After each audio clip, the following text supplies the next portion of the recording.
Sutton makes a comment about the sister. Now, I personally don't feel like Sutton went too low because Kyle started talking about the girl being not eating. She started trying to make implications about her, you know, being addicted to wine and spirits and whatnot. She was making some strong accusations as well. She started bringing up the lady and the medication she take. Said, girl, now how you throwing all of this at her? And then when she responds to you about your sisters, then you're like, oh, that is so low. Girl, you just talked about this girl being an alcoholic, anorexic, allegedly alcoholic, allegedly anorexic, about to put out her business for the medication she take, the condition she got. Like, girl, what? Yes. Okay, well, if you're gonna go there, then I'm coming here too. I just wish Kyle.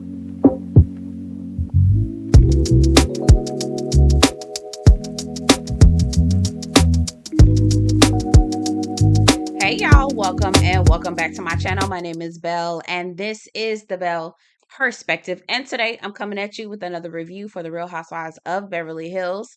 This is season 13, episode 7, Dazed and Accused. If you're new to my channel, welcome. If you're returning, welcome back.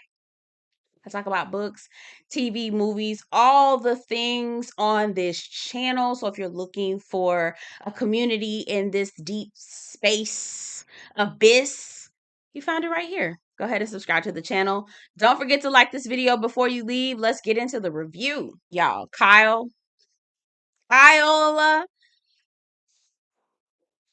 y'all warned me about her. Y'all warned me about Kyle, but the way that she was being intellectually dishonest with us, I was over it. Kyle, please. Okay. Let's get into it. So we pick up where we left off from that crazy what is it? TCH, TCBA, what up the weed dinner. We pick up from where we left off with the weed dinner. And Kyle and Sutton are going back and forth. And Kyle is being intellectually dishonest. Here is where she's yelling. Here's where I'm saying, Kyle, you're not being honest with us. You're not being honest with Sutton. And she's saying, I, don't want to drink because I can't afford to be depressed right now. I'm going through some things where I can't be depressed. That's specifically what Sutton is talking about. You're going through something. You're going through something and you're not telling Sutton what it is. Now, does does Kyle have to tell Sutton what's going on in her life? No, she absolutely doesn't. But if you consider yourself to be Sutton's friend, if you consider Sutton to be your friend, why wouldn't you tell her? Why wouldn't you even just say, yeah, I'm really going through some things right now and I'm just, I needed to make some life changes. The reason why Kyle is not doing that is because she doesn't see Sutton as a friend. Now, some of y'all in the comments said that y'all felt like Kyle was jealous of Sutton. I mean, I don't know. I don't know if Kyle is. And I hate using that excuse all the time because people always say, oh, you just jealous, you just jealous, you just jealous. I don't want that to be the default reason. I don't know why. Again, y'all get down in the comments. Tell me what y'all think. Why Kyle doesn't look at Sutton. And maybe this is something that happened prior to me watching. So I don't know. I don't know. But Kyle is not saying what needs to be said to Sutton because they're actually not friends. And I just wish Kyle would say that. I'm not close to you like that, so get out of my business. Instead of trying to talk to us like we don't know what's going on, like talking to us like we don't, your ring is changed, you're acting differently. Like, don't play in my face and then try to make it seem like I'm the one that's crazy. Like that's what my problem with Kyle is. Just be for real. Just be for real. You don't have to tell her what's going on, but you also can tell her I don't want to talk about it. That literally will shut something down. There's nothing else that needs to be said. This Annemarie girl, I don't y'all. What y'all think about Annemarie? Y'all like her? She too vocal for me. She too vocal about these friends' business. And I said, girl, you ain't been on the show long enough. Girl, this your first time. Girl, we ain't even know your name, girl, until today. Okay, so you got a little too much to say, and the way it feel like she running behind Kyle. Oh my God, no, it doesn't make any sense. Like, you anybody with two eyes and two ears can hear what Sutton is trying to say. I don't too much care for the Annemarie girl. Y'all get down in the comments, tell me what y'all think, because I was just looking at her like, I don't know about this. I don't know about this. Garcelle talks to us about how her ex-husband obviously used to get her gifts, and after he was out there and cheating and being a trollop, right? She says that she's come to realize that her ex-husband, is a great dad, but a terrible husband. Wonderful things that you realize. That way you're not in that bullshit for too long, okay? She also says that life happens after divorce, right? It's not a death sentence. Yes, it feels like death in that moment because it's a relationship coming to an end, but that doesn't mean that you cannot keep living. And Cynthia, which why was Cynthia on the episode? Like, I love seeing Miss Cheekbones. Love seeing her, but Cynthia, girl, what you doing here, girl? What you doing? Anyway, I don't know. Cynthia was here. She offered her 2 cents as well. And she also said that, yeah, getting back into a relationship is great. Life moves on. You do all these things, but it's really cool to see yourself be single for a while and actually thrive. Listen, I used to be hard up trying to find somebody years ago. This was years ago. Life was a whole lot different for me years ago. And I got to a place where I was just like, you know what? I'm good. I love where I'm at. I live great.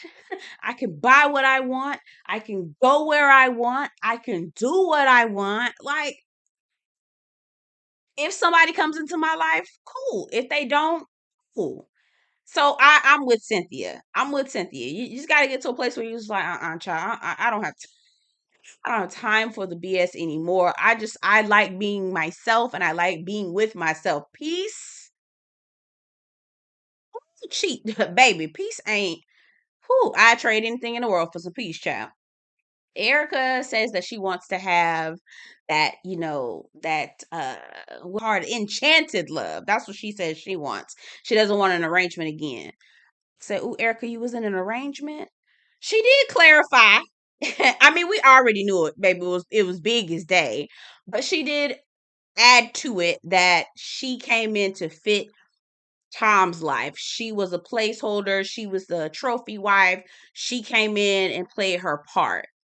She married that man. She was 30 and he was 62. Erica, girl, that's the nastiest. That's some nasty shit. Y'all, Denise, what the girl? When I tell you Denise was gone, Denise was out of there. She is telling Erika that she didn't appreciate how Erika treated her and she need to roll the tape. I'll give you some time to roll the tape so you can watch it, so you can tell me, apologize to me, and explain to me why you treated me like what you did. Everybody at the table like, girl, what the hell did you do? What the hell is going on? Denise, girl, what was going on, girl? She said she had a bad cold, girl. Was you on that lean, girl? Allegedly. I don't know, girl. What did you mix with it?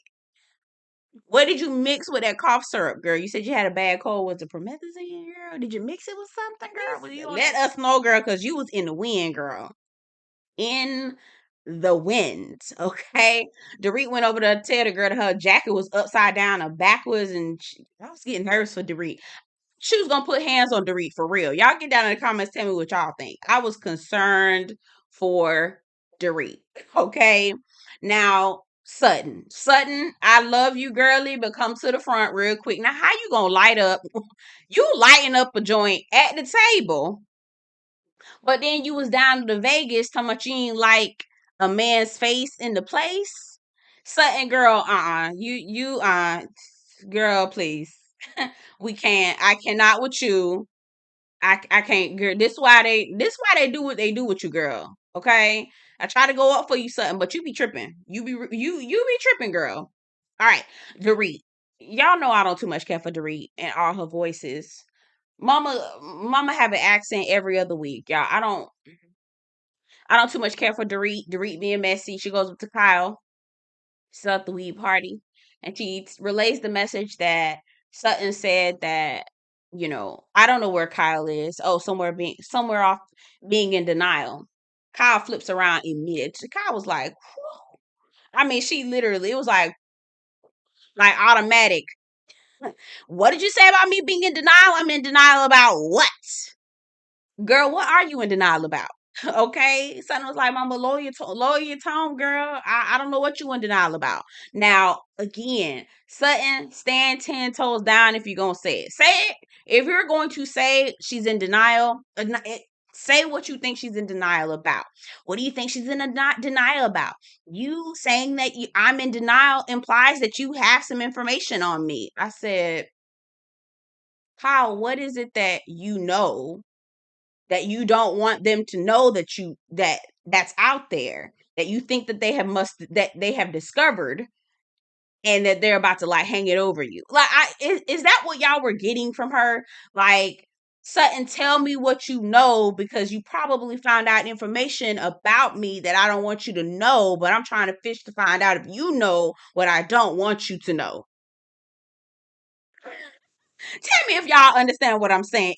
She was like, well, I'm in denial about what? I'm in denial about what? Girl, it's not for me to explain. You tell me why you're in denial. And I did want Sutton to say, I feel like you're in denial about your marriage, about your household. And I think eventually gets to there. And then Kyle goes on, what are you talking about? What's wrong with my house? I said, Kyle, you being intellectually dishonest. You know good and damn well she's not talking about your actual house. And then she was like, what's wrong with my household? Oh, excuse me, one of my many houses. Girl, Sutton got the same, so don't play with her, okay? One. Two, you know exactly what she means. Why are you taking it there? And then everyone, Annemarie, Erika, crying around Kyle, like, oh my God, it's so not fair that she's doing this to you. I don't think anything is wrong with your marriage. She just doesn't make any sense. You understand what the hell she's saying. You absolutely understand what the hell she's saying. It was so funny. Did y'all see Erika in the corner when Kai had flipped around and they started arguing again with Sutton? She was like, ooh, insanity. I know that's right. I know Erika is just so happy that the drama is not surrounding her and that it's someone else. But Kai has kept showing too much care for something like that, so I can see. Anyway, we get to Sutton makes a comment about the sister. Now, I personally don't feel like Sutton went too low, because Kyle started talking about the girl being not eating. She started trying to make implications about her, you know, being addicted to wine and spirits and whatnot. She was making some strong accusations as well. She started bringing up the lady and the medication she take. Said, girl, now how you throwing all of this at her? And then when she responds to you about your sisters, then you're like, oh, that is so low. Girl, you just talked about this girl being an alcoholic, anorexic, allegedly, alcoholic, allegedly anorexic, about to put out her business for the medication she take, the condition she got. Like, girl, what? Yes. Okay, well, if you're gonna go there, then I'm coming here too. I just wish Kyle would tell Sutton, I'm not friends. We're not friends like that. I don't trust you with my information like that. I don't see you as a friend like that. I just wish she would say that, instead of trying to act like she don't understand what's going on and that something is not making sense. The angle is just weird. I don't like it. Anyway, we get to Annemarie and Kyle.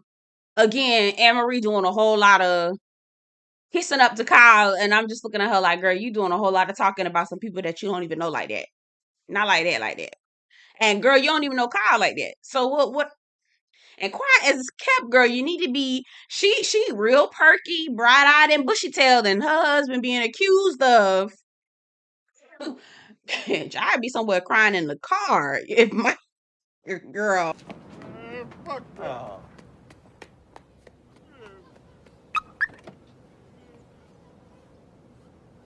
Not on Real Housewives making lemonade and playing pickleball. No, ma'am. My husband getting accused of what? Oh no, girl. She doing a lot and trying too hard, and I don't like it. I don't like it. Y'all get down in the comments. Let me know what y'all think about Annemarie, child. Anyway, Annemarie is a nurse esthetician. She puts people to sleep. She works with anesthesiologists, etc. They show pictures of Annemarie when she was younger. Did y'all see? Baby, I ain't gonna say nothing, but Annemarie glowed up, y'all. Did y'all see that? Annemarie glowed up, y'all. Annemarie glowed up. Praise God, baby. Ain't nothing like a little money and a little plastic surgery, boo. Woo! Okay, anyway, where else was I going with that? With Annemarie and Kyle and them.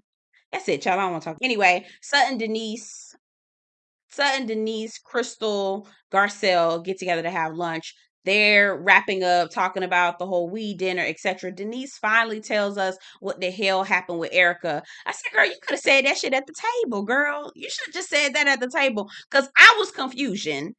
Everybody was confusion. Said Denise child, and she looked night and day, y'all. When she was at the weed party, baby, she looked like she was, you know what? I ain't gonna. Yeah, Denise was not herself. Okay. Denise was not herself at the weed party. Okay. When she went to go meet with the women at lunch, I'm not Kyle, Crystal, all them, she looked much, much better. It was definitely an improvement. Okay. Definitely an improvement. Dorit and PK. Dorit and PK. So PK is trying to get the kids out of homeschool. Dorit has them in homeschool. PK, I understand two things can be true at the same time. One, PK sounds like an absentee father. Okay. PK sounds like he has nothing to do with his kids. Them not his kids, them Dorit's kids. That's what it sounds like to me. And again, two things can be true at the same time. So PK can be very much an absentee father coming in trying to uproot what Dorit has already put in place with her children, who she is actively raising. Okay. She wants them in homeschool. She likes them to be in homeschool for all of the reasons that she wants them there. They're doing well. They feel like it is a more catered approach in terms of education and learning. She's here for that. The flip side is PK thinks that, and he said on the show that I've heard you tell our son that when he goes off to college, mommy is going to move on campus as well. You're not going to get married. I'm going to be married to you. Just real creepy stuff about basically, I want to keep my kids all to me and nobody is going to be able to take them away from me because I live and breathe through my children. And it's the most weirdest thing in the world. So leaning on them to be your only friends in the world, that's weird.